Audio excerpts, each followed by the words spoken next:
Hi, welcome to our new Cinnabon recipe. We have had to change our Cinnabon recipe because it was way too high in calories, fat, and sugar to meet with the new food requirements set forth by this presidential office that we have right now. So this is our new recipe, and we're going to do, this recipe has some extra mise en place involved, which the other one did not. So this recipe, in order to cut down on the amount of flour in the recipe, we are adding some bananas, and that also adds sugar, so we can cut down on the sugar, and some beans. And I know you're freaking out at the bean thing right now, but you would be amazed that it really doesn't impact the taste like you think it's going to. So, try to reserve your judgment for after you've eaten the cinnamon roll rather than freaking out before you've even tried it. So this recipe does have some extra mise en place. So we need 2/3 of a cup of mashed bananas, and there's different ways to mash bananas. You can just put it in a bowl and use a fork, or you can put it in a Ziploc bag and use your hands. You can put it in a Ziploc bag and use a rolling pin. So again, no special tools required. I am just going to throw it in here, and I'm going to start by using my hands just to kind of break it up a little bit, and then I'm going to use a rolling pin.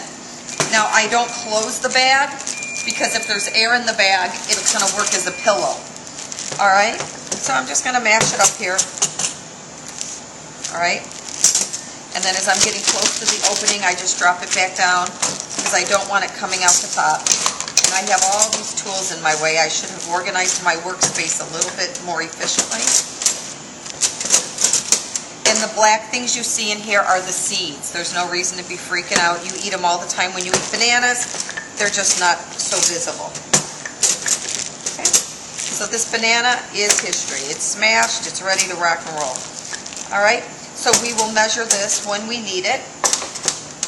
All right. So we will just leave this in the bag and measure what we need. We need 2/3 of a cup. Okay. All right. So the next mise en place we need to do is we need to grind our bean.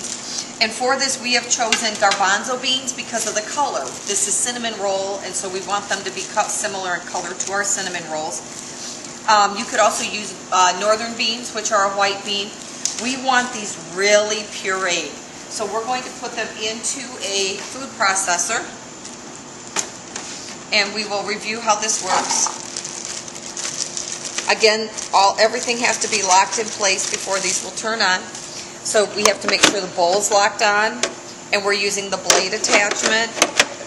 Make sure this locks on. And you can see it's already turning to a nice fine paste, and that's what you want. You want this to be like a paste. For those of you who don't know a lot about garbanzo beans, they're also called chickpeas. And they are used to make hummus, okay, which is a great dip for crackers. All right, so if you look in here, it's a paste, which it's going to help give these cinnamon rolls a lot of structure and consistency without all the added calories of flour, okay? All right, so we will set this aside as well for later, okay? And then we can go ahead. You needed 1 cup of warm water. All right, so this water is still a little bit hot. Now this is how I teach my students to do it. It should be like nice bath water you're getting into. If you put your hand in here and you're like, oh my gosh, that's really hot, I can't stand it, well then the yeast won't be able to stand it either. Okay, the yeast wants it nice and comfortable like you would want it for a bath. They don't want it barely lukewarm. They want it kind of toasty warm for a winter day, but not so hot that you can't stand it. So I'm going to let this cool just a little bit longer.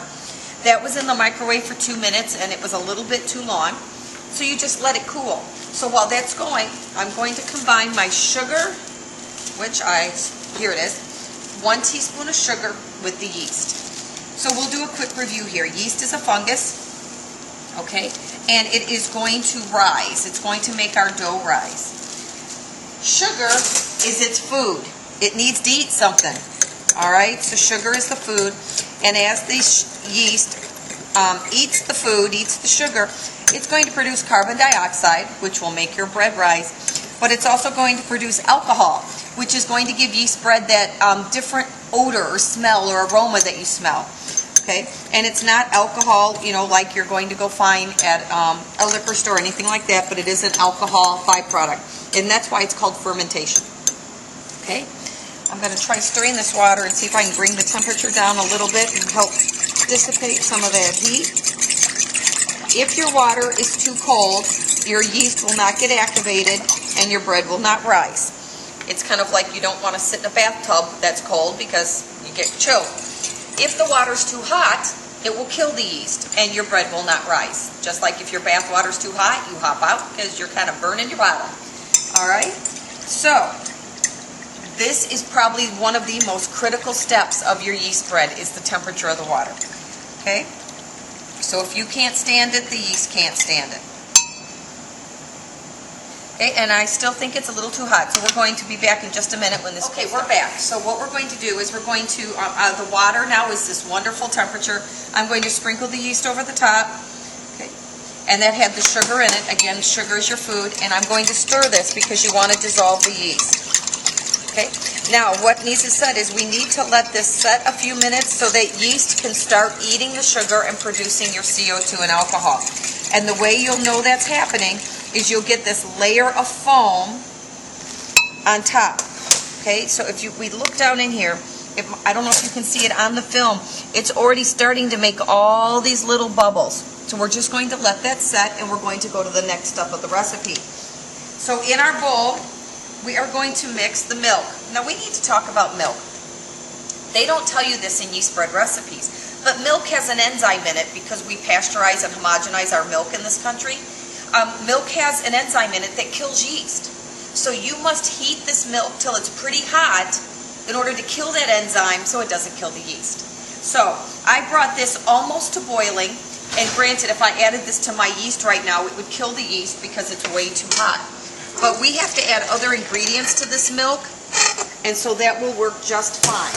So we're adding our milk, which we have heated up pretty hot to kill the enzymes that are in the milk. And we're going to add applesauce. And again, this is going to help replace some of the sugar that was in our recipe. Okay. All right, and add a little bit of body to our dough. We're going to add mashed banana. Now our mashed banana, we need 2/3 of a cup. So the way I always do this is I just tear off the corner and then use it kind of like as a frosting bag.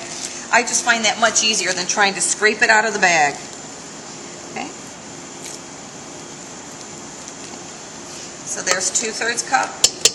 And I'm sure you guys can figure out this is going to add some structure to our dough. Whoops. And it's going to add sugar. Okay. So the 2 bananas was just about perfect.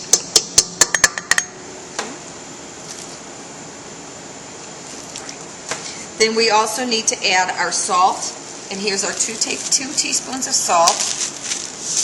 And again, I have done the mise en place and pre-measured just to make it as much easier as I can.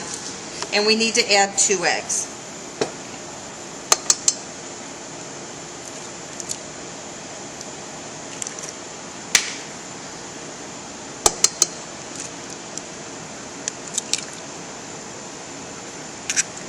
And we're going to mix this on low speed so it doesn't splatter all over everyone.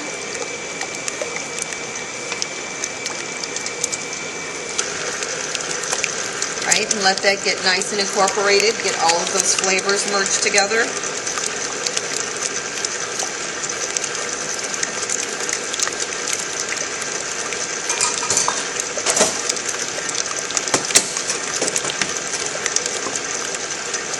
So our beans, we needed to get 2 cups of beans and then smash them. So we've already done, we had pre-measured that, okay? So now we're going to add our beans to this mixture. Oh, we still have to add the yeast, sorry. I want to take a look at the yeast. You can see we're getting a nice layer of foam on top of this, okay? It's all nice and white in here, so we know that the yeast is growing and it's eating the sugar. So we're going to add that in.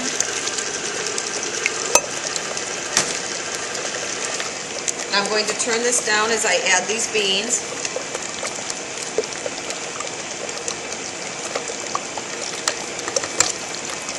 Now, I bet when you guys taste these cinnamon rolls, you're not going to taste this ingredient at all, but it's going to kind of mess with your head because you know they're in here.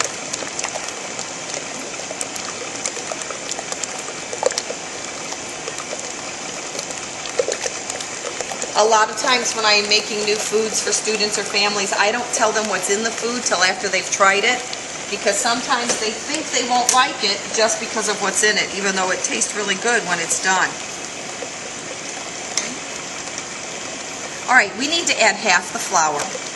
All right, so here's our flour. I have already mixed this together. This is half white flour and it's half all whole wheat flour. And the purpose of that is to add a little bit more nutrition to the cinnamon rolls, as well as bring down the calorie count.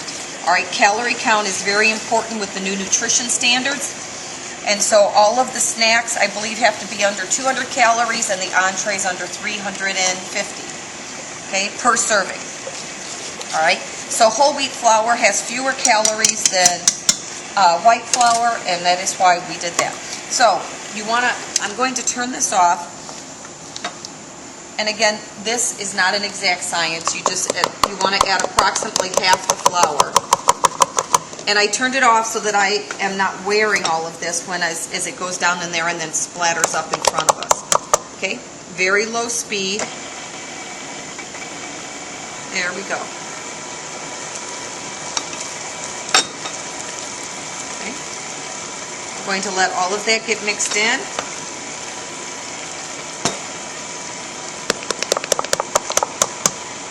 We're going to keep adding the flour.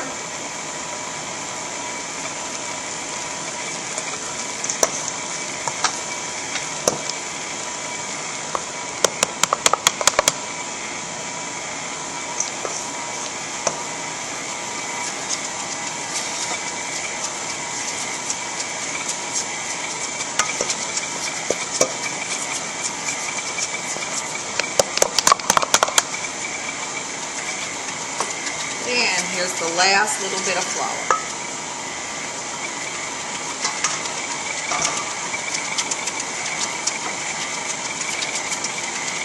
Okay, this all looks very well mixed. So now we need to knead it for about 10 minutes. You have a couple options here. You can knead it by hand, or you can use the dough hook to knead it. All right, so we are going to use the dough hook. And so we will set that up. When we make this for Giovacchino, we will make much, much larger batches. And we will use the dough hook on the commercial mixers, okay, in order to facilitate that process. Now, a lot of students throw away this dough. If you think about it, this dough is going to triple in size. So a quarter cup of dough that we scrape off here becomes an entire cinnamon roll at the end of the process. So you want to get as much off as you can, because as this dough rises, it's going to rises and then bakes. It will end up being triple what it started. Okay.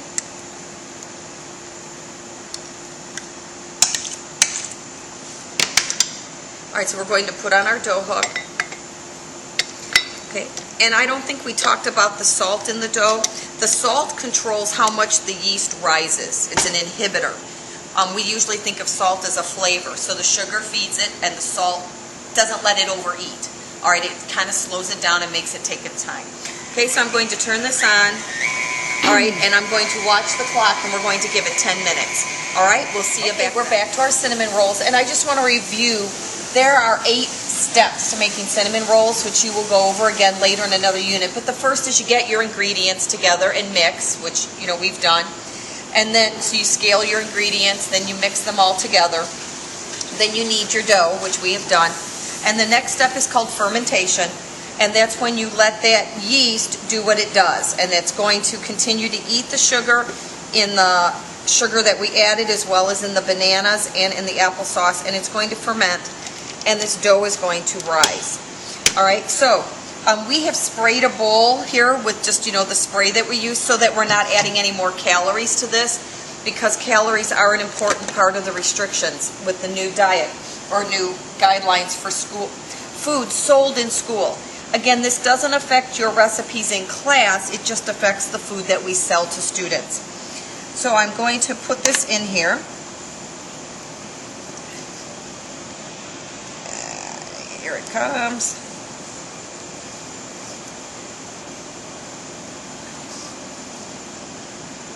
All right. Now again, this is a lot of dough in here, so we want to get this out. That's multiple number of cinnamon rolls there.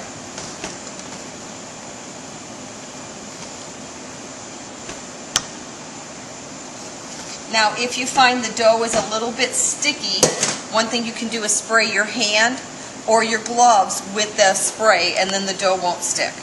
Okay? Now, we don't want this part to dry out, so we're going to take this blob of dough and flip it over so that everything's kind of covered here. And if you feel like it needs a little bit more spray, just so it doesn't dry out, you can just give it a quick once over. And since we don't have you in class all day, which I know you guys would love to stay here all day and cook and eat really good food, we are going to put this in the refrigerator. It's very important that it be airtight, because if this plastic wrap kind of blows off the top as this rises, then your dough will be very dry tomorrow. Dried out like toast. Alright? So I'm going to do some extra plastic wrap here and go, I just call it kind of around the world. It's got to go all the way around the bowl so that it seals it on. Alright? Alright, so we're going to put this in the fridge and let it rise, and then tomorrow we will do the next step of the cinnamon rolls.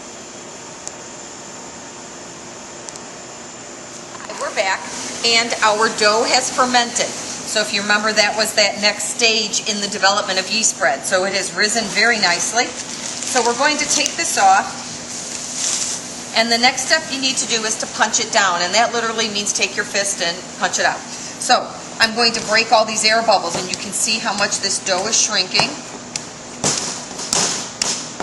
So when the dough is fermenting, the gluten in here becomes very, very active. And gluten is what, gives bread its structure. There are a lot of people too, in the United States that are gluten intolerant or very, very sensitive to gluten, and they can't eat this because it's very high in gluten since it's from wheat. So the next step in yeast bread development is to portion the dough. When you make this for Giavicino, we're making huge amounts, and we will weigh these out and portion them. However, this is one single batch, so it's already portioned for us. So then the next step is to round the dough. And you're going to round it to make it easier to roll out. Okay, so you just kind of get it into a circle. All right, so this is sticking to the counter just a little bit, so I'm going to get some spray and show you a trick for that. I have just lightly sprayed the counter to help keep the dough from sticking to it. All right, so I've rounded it. So you need to roll out your recipe to this dimension. I've already cut it out for you, and this is laminated so that it's easy to clean with Fantastic or soap and water. So this is just a guide for how big to roll the dough. All right, so I'm going to get a rolling pin. Now, as you roll this dough, sometimes the dough will come back. That is because the gluten is so active. If you let the dough rest for about 5 minutes, it'll behave nicer. But sometimes we just want to get things done because Giavicino weeks are kind of crazy. So you just have to be bigger than the dough and let it know who's boss, and eventually you will win that battle. Okay? So I want to see where I'm at right now with my dimensions. Length is almost there. Width is almost there in the furthest point. So I need to square this up a little bit.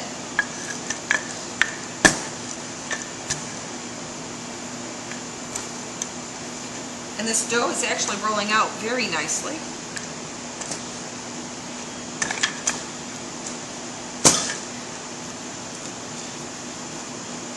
And so I'm going to use my hands to finish squaring it up. And if it doesn't behave, make it behave. Just be bigger than the dough. Okay, let's see where we're at.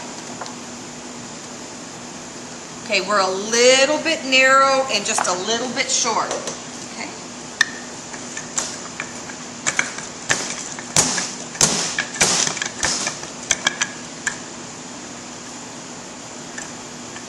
And if you find that the dough is sticking to your rolling pin, which this is not, just spray your rolling pin with the fat-free spray, and that will take care of the problem straight up. Okay. All right, we're real good. All right, both ways. So, one of the ways we have worked to change our calorie count is we have switched to the light Smart Balance instead of using real butter. So what we're going to do here is you're going to try to make like a mark about 1 inch in, and this is what I call the no paint zone. You don't want anything on this because eventually we're going to roll this up, and we need this to stick to the bottom here. It's kind of like double back tape. All right, so nothing goes on this little zone up here, the no paint zone. So I'm going to take the butter, okay, and I'm going to just paint my dough except on that no paint zone, okay?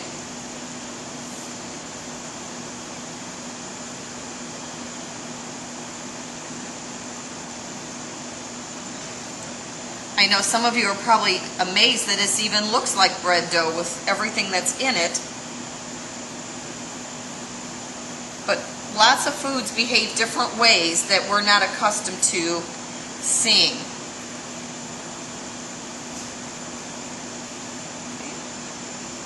All right. Now, the next step is we need to mix our sugar and cinnamon. Okay, and I have already mixed that for you. And in here is we're using Truvia sugar, and it's a new type of sugar. It comes from a plant, all right, and you need less of it because it's sweeter than sugar cane. So we're using that mixed with our cinnamon to help keep our calorie count where we need. So I just kind of dump it in the middle, and then I spread it. If you want to sprinkle it over the whole thing, you can do that too. Again, keep the no paint zone very dry.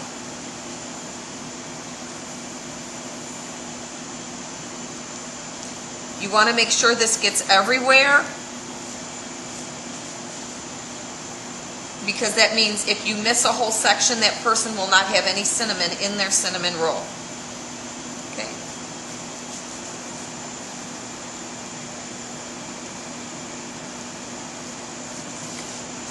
All right, and now I am going to go wash my hands, and I will be back. Okay, I'm back. So we're going to start at this end.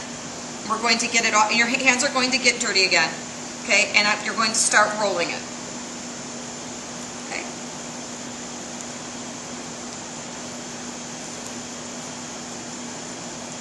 All right, and just keep rolling, rolling. There we go. And then at some point it'll start rolling nice and easy for you.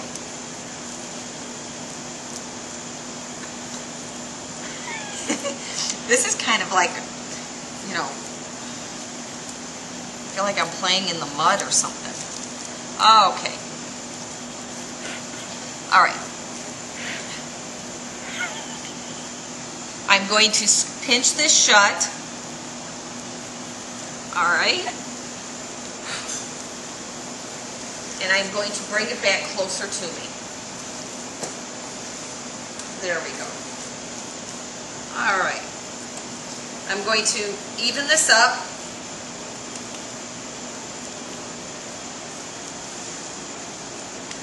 There we go.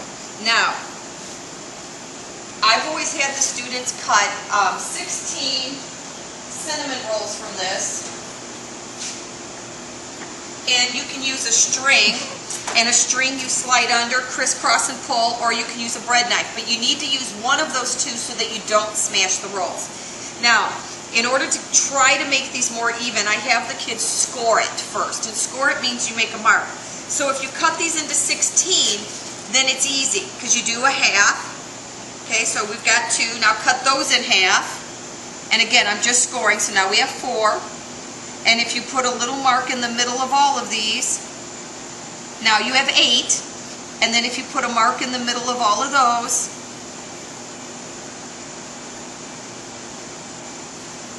now you have 16. So all of these are pretty spot on with the size. Now, we need to prepare our pans before we start cutting. And we're going to need 2 pans. So I'm going to pour some, again, this is that Smart Balance Light, into both pans. and spread that around, and I can use my brush again if I need to.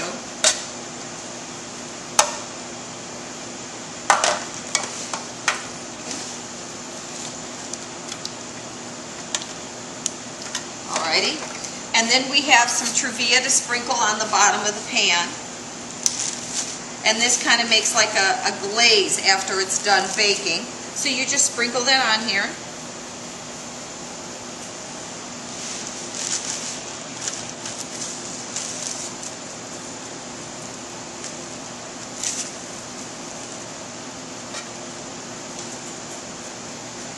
Alright. So I'm going to start cutting my cinnamon rolls. So to use this, you kind of use it like you would a saw. You saw back and forth. Now the ends are going to be the least attractive of your cinnamon rolls, but you just take that and put it in here. Okay.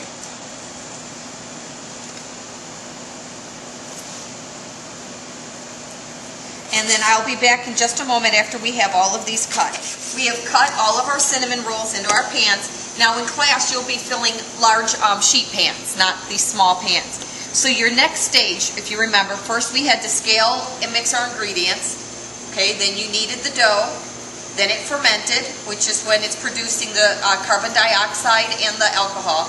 Then after that you punch it down, portion, round, shape. So this was the shaping. We shaped it like this. You could braid the dough. There's all different types of things you could do. We chose to shape it like this. So after you've shaped the dough, the next step is proofing. Proofing is the last rising of the bread dough. So these are all going to kind of expand now into the beautiful cinnamon rolls, and then after they proof, we'll come back and show you that. Then we're going to bake them, frost them, and eat them. All right, we'll see you in an hour. Okay, our cinnamon rolls are baking, and we're going to make our frosting so that it's ready to go as soon as the cinnamon rolls come out of the oven. So, right here we are using Smart Balance Light, which is a butter substitute. It has a lot less calories than butter, but still gives you the flavor that you expect from butter. And then we're using 6 ounces of light cream cheese, which again has less fat than the cream cheese, trying to get our calorie count to the standards. Okay, just a note, students often get really lazy about cleaning the mix masters. These are pretty much just used in class. When we're cooking for Javicino, we're using the commercial ones. But students get really lazy about cleaning underneath here, and some of that food will spoil, and then when you go to use it again, that spoiled food drops down into your food that you're preparing at that moment. So you want to be very diligent about cleaning these when you're done to prevent anybody from getting sick. Okay, so now in place of adding all that powdered sugar, we're going to add 2 cups of marshmallow fluff. And again, this will be our source of sugar, and it's already light and fluffy. And we'll be right back when I've gotten all of this out of here. Okay, I've gotten all the fluff in there, so we're simply going to turn this on, and plugging it in would be a great help. So I will plug it in, and we will get this going.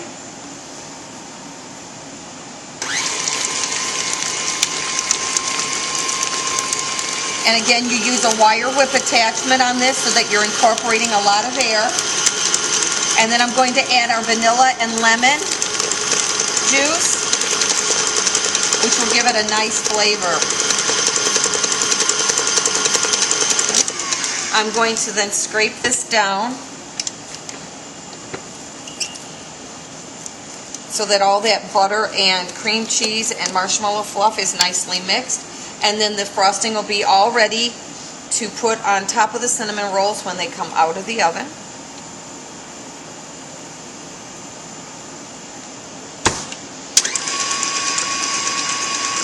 I do know a lot of students will be complaining about all the changes.